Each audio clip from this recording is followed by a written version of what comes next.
Hello guys, I welcome you to the Java playlist series. So today topic is the tokens. We'll understand each and everything about the tokens. How can we define the tokens? How can we use the tokens? We'll see everything related with the tokens. Okay. So I already have started a playlist on Java. So if you haven't watched the previous videos of Java, so go and watch. The link is given in the description. Okay. So basically, what is tokens in Java? So whenever you write any Java program, you find there are some of line of codes in Java. So basically, Java breaks the line of code into the text, and we that text which we call it as a Java tokens. Okay, so these are the smallest element of the Java program. Okay, we find identifier, keywords, separators, operators, literals, and comment whenever we write any Java program. So together, these all are considered as the tokens. Understood? So whenever you write any code in Java, you will find all these identifier, keyword, separator, operators, literals, and comment. So basically, in this video, we'll understand everything about the keyword, everything about the identifiers, separators, and operators. Okay, so let's see. So we have a different types of tokens. We have a keyword tokens, we have a identifier, literals, operators, separators, and the comments. We'll see each one of them.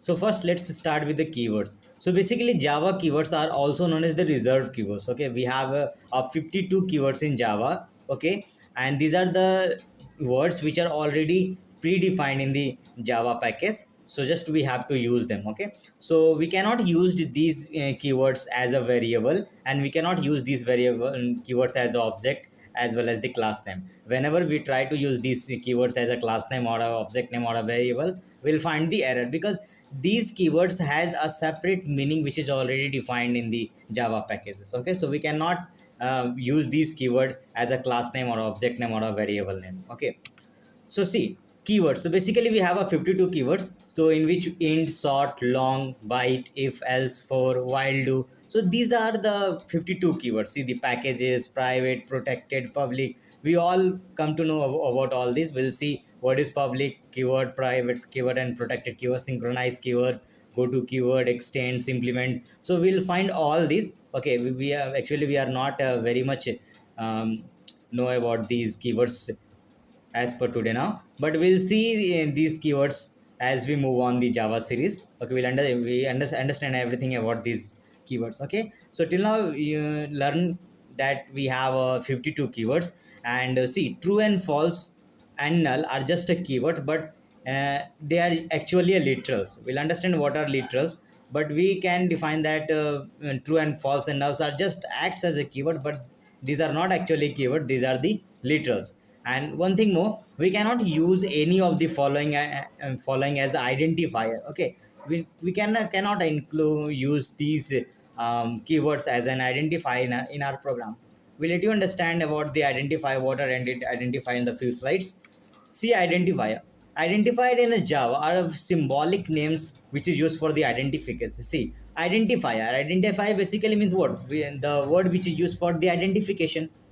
Whatever the word we are using as identifier in Java, these are directly connected with the identification. How can we define that words as an identification? For example, if we are writing any identifier for the class name, so we are identifying that word for a class name. We are identifying that word for the variable name, so that the method name and packages name. So whatever the class name, whatever the variable name, whatever the method, package, and constant name, these all are considered as identifier because ultimately we are using these word as for the identification purpose. Understood? So for every identifier, there are some convention that should be followed before using them. Basically, there are some of the rules that is already fitted inside the Java packages. We have to follow that rules while declaring identification.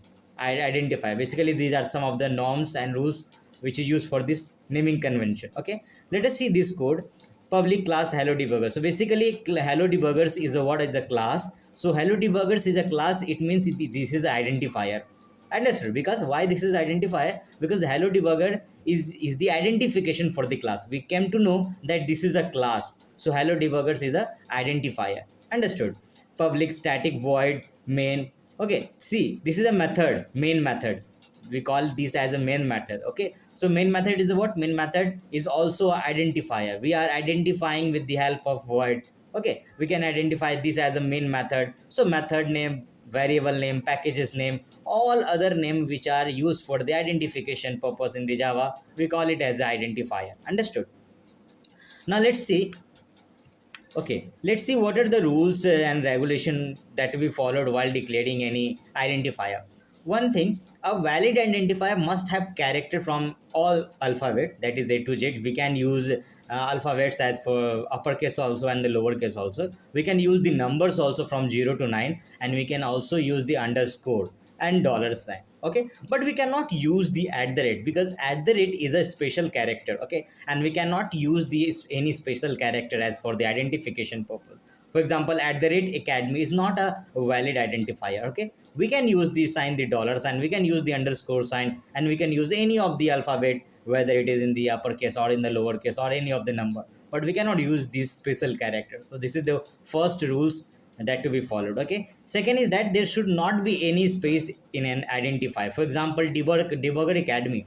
So in debugger academy, find the sum of one space. Okay, space in between the debugger and academy. So we cannot use debugger academy together as a identifier. We can use as a debugger separately for the identifier, we can use academy separately for the identifier, but we cannot use debugger academy together as an identifier, because whenever we use the debugger academy together, we find a space in between debugger and academy.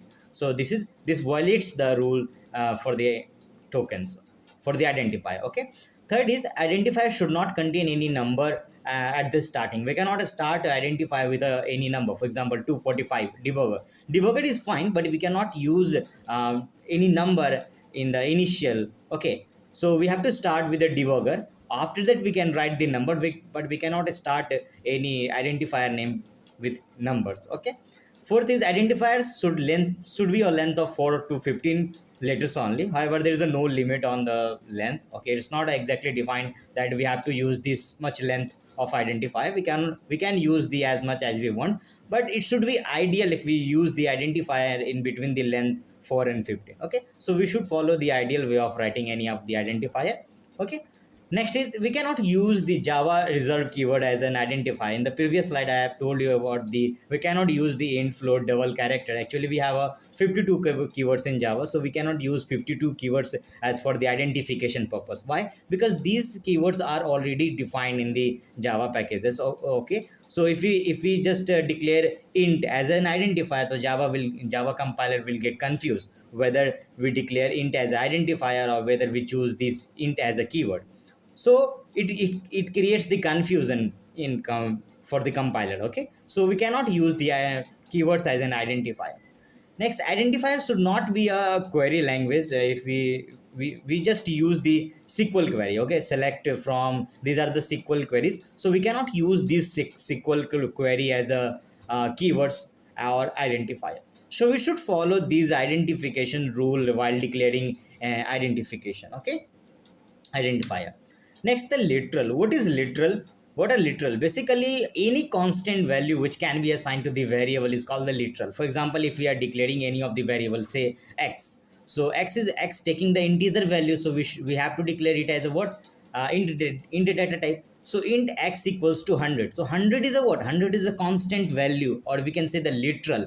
So the value which is going to assign to any of the variable, that value is known as the literal.